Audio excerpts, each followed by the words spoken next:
সাতজনকে হত্যা, সংবাদ সম্মেলনে র্যাব, স্বীকারোক্তি ইরফানের। চাঁদপুরের হ্যামচরে মাঝির চরে মেঘনা নদীতে সার বহনকারী এমভি আল বাহেরা জাহাজে 7 জন খুনের ঘটনায় জড়িত সন্দেহে আকাশ মণ্ডল ওরফে ইরফান নামের একজনকে গ্রেপ্তার করেছে র্যাব। বুধবার এক প্রেস ব্রিফিংয়ে এ বিষয়টি জানিয়েছেন র্যাব 11 এর কুমিল্লা উপ অধিনায়ক মেজর সাকিব হোসেন। ইরফানকে বাগেরহাটের চিলমারি এলাকা থেকে গ্রেপ্তার করে র্যাব 11 এর সদস্যরা। ইরফান বাগেরহাটের ফকিরহাট এলাকার জগদীশ মণ্ডলের ছেলে। এ সময় তার কাছ থেকে একটি হ্যান্ড গ্লাভস, ব্যাগ, ঘুমের ওষুধের খালি পাতা, খুন হওয়া ব্যক্তিদের ব্যবহৃত 5টি মোবাইল ফোন সহ 7টি মোবাইল সহ রক্তমাখানো একটি জিন্স প্যান্ট উদ্ধার করা হয়। সংবাদ সম্মেলনে র্যাব কর্মকর্তা মেজর সাকিব হোসেন জানান, দীর্ঘদিন ধরে বেতন ভাতা না পাওয়া ও দুর্ব্যবহারের ক্ষোভ থেকে আকাশ মণ্ডল, ইরফান জাহাজের মাস্টার গোলাম কিবরিয়া সহ সবাইকে হত্যা করেন। র্যাব জানায়, জাহাজের মাস্টার গোলাম কিবরিয়া দীর্ঘ 8 মাস ধরে কোনো প্রকার বেতন ভাতা দিতেন না, এমনকি তিনি দুর্ব্যবহারও করতেন। এসবের ক্ষোভ থেকে আকাশ মণ্ডল, ইরফান সবাইকে হত্যা করে।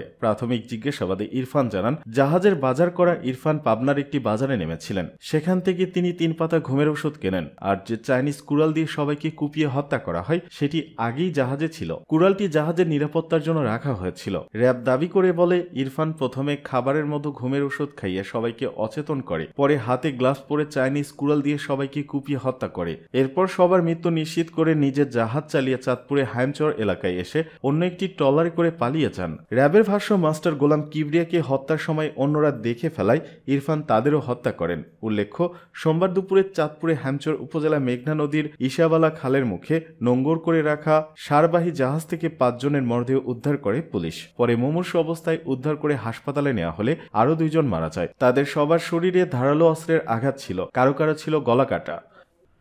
স্কুল শিক্ষক থেকে হাজার হাজার কোটি টাকার মালিক হেনরি। সিরাজগঞ্জ 2 আসনের সাবেক সংসদ সদস্য ডক্টর জান্নাত আরা তালুকদার হেনরি। তার স্বামী হলেন সাবেক জেলা পরিষদ chairman Shamim Talukdar Labu. Henry school শিক্ষক হিসেবে তার জীবন শুরু করেন। ওই পেশাতে থাকা অবস্থায় 2008 সালের জাতীয় নির্বাচনে বিএনপি নেতা ইকবাল হাসান মাহমুদ টুকুর স্ত্রী রুমানা মাহমুদের সঙ্গে প্রতিদ্বন্দ্বিতা করে তিনি পরাজিত হন। পরে শেখ হাসিনার রাজনৈতিক উপদেষ্টা প্রয়াত এইচ.টি. ইমামের আশীর্বাদ পুষ্ট হয়ে 2009 সালে তিনি সোনালী ব্যাংকের পরিচালনা পর্ষদের সদস্য হিসেবে দায়িত্ব পান। এরপর আর ফিরে তাকাতে হয়নি। গত 15 বছরে 49টি ব্যাংক হিসেবে লেনদেন করেছেন প্রায় 4000 কোটি টাকা। এ ব্যাপারে জেলা বিএনপির সাধারণ সম্পাদক সাইদুর রহমান বাচ্চু বলেন, হেনরি ছিলেন নির্ধারিত বেতনভুক্ত বেসরকারি স্কুলের শিক্ষিকা। তার হঠাৎ ফুলে ফেপে হাজার হাজার কোটি টাকা মালিক হয়ে ওঠাকে মানুষ স্বাভাবিক মনে করে না। তিনি সোনালী ব্যাংকের পরিচালক ছিলেন, হলমার্ক কেলেঙ্কারির সঙ্গেও সম্পৃক্ত ছিলেন বলে শোনা যায়। সাধারণ মানুষের ধারণা, ওইসব খাত থেকে তিনি বেপরোয়াভাবে দুর্নীতি করে এত অর্থবিত্তের মালিক হয়ে উঠেছেন। এগুলো অনুসন্ধান করে বিচারের আওতায় আনা দরকার।